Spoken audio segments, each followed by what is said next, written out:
یہ village defence committees کا مجھے لگتا ہے جس طریقے سے وہ ہائی لائٹ ہونا چاہیے تھا اس طریقے سے ہائی لائٹ ہوا نہیں. حالانکہ ہماری پریزیڈنٹ محبوبہ جی نے جیسے وہ ہر سچویشن پہ امیجیٹلی رسپونڈ کرتی ہے انہوں نے کیا تھا.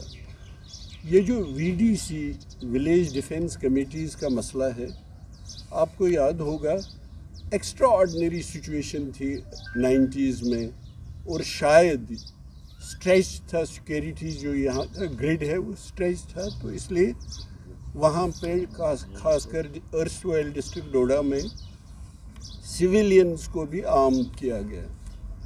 مگر اس کے بعد نیچرلی جب آپ ان یونیفارمڈ لوگوں کو آرمز دیں گے تو کافی ایلیگیشنز آئی کہ ہراسمنٹ ہو رہا ہے بلکہ ان کے خلاف ایف آئی آرز بھی لانچ ہوئے.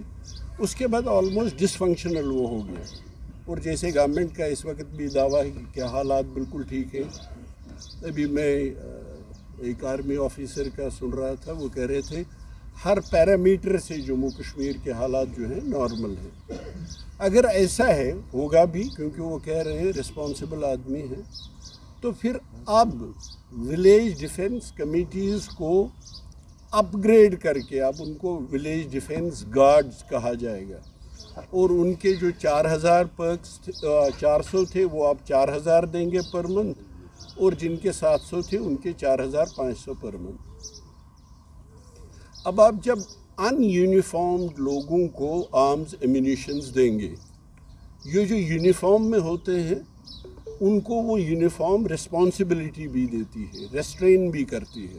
وہ 10 بار سوچتے ہیں کہ ہم نے یونیفارم پہنی ہے اس لیے ان آرمز جو ہمارے ہاتھ میں ہیں اس کا مس یوز اور ابیوز نہیں ہونا چاہیے. اور جیسے میں نے کہا آپ کو پہلے بھی ہوا تھا. اب ایسا کیوں کیا گیا؟ میرے خیال میں گورنمنٹ کو they owe it to the people of Jammu and Kashmir کہ بتا دیں اس بات کی ضرورت کیوں پڑی.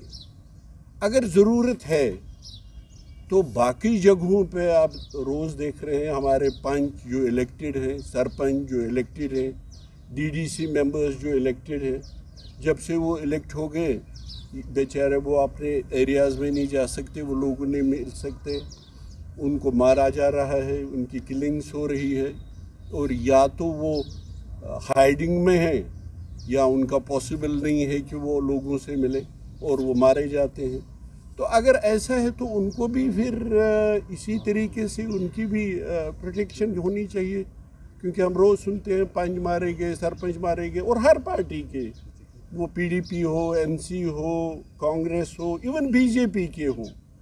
تو یہ کہ ایک پرٹیکولر ایریا میں ہی اس سے شک شبہات لوگوں کے دلوں میں ہوتے ہیں اور مجھے لگتا ہے government owes it to the people of Jammu and Kashmir کہ وہ ایکسپلین کریں اس کی کیا ضرورت پڑی اور وہ پنچ اور سرپنچ جو مارے جاتے ہیں ان کا بھی خیال رکھا جائے.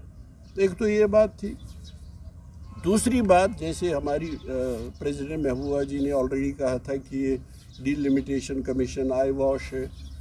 اب دیکھ لیجیے ہمارے پاس 5 الیکٹڈ ریپرزنٹیٹیوز ہیں اس وقت صرف 5 ایم پیز ہیں. ان کو جو انٹریم رپورٹ دی گئی انہوں نے جو آبجیکشنز دے دیے اب دیکھیے وہ اوپر سے تو نئے آئے ہیں وہ تو الیکٹ ہو کے آئے ہیں تو میرے خیال میں ڈی لمیٹیشن کمیشن کو ایکسپلین کرنا چاہیے انہوں نے جو اعتراضات دیے تھے کیا ان میں سے انہوں نے کریکٹ کیے.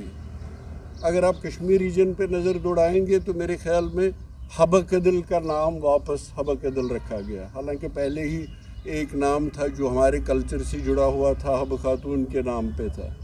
یہ ایک آبجیکٹ مطلب پہلے تو سمجھ میں نہیں آتا کہ نام کیوں بدل دیا تھا. اور دوسرا جی مغل میدان نہیں اس کا واپس اندروال ہوگا. اگر یہ ان کا مائنڈ ہے کہ اس طریقے سے آبجیکشنز دور کیے جاتے ہیں تو اس کے بعد جب وہ پبلک ڈومین میں رکھیں گے اور پبلک سے آبجیکشنز لیں گے یہ لگتا ہے ایک فارمیلٹی ہے.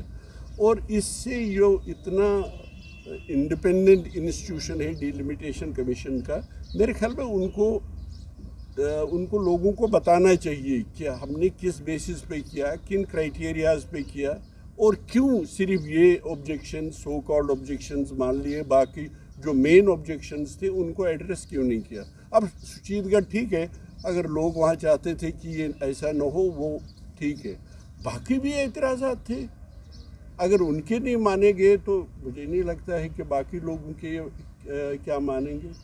اس لیے میرے بات کرنے کا یہ آج تھا کہ آپ سے میں ان 2 ایشوز پہ خاص کر بات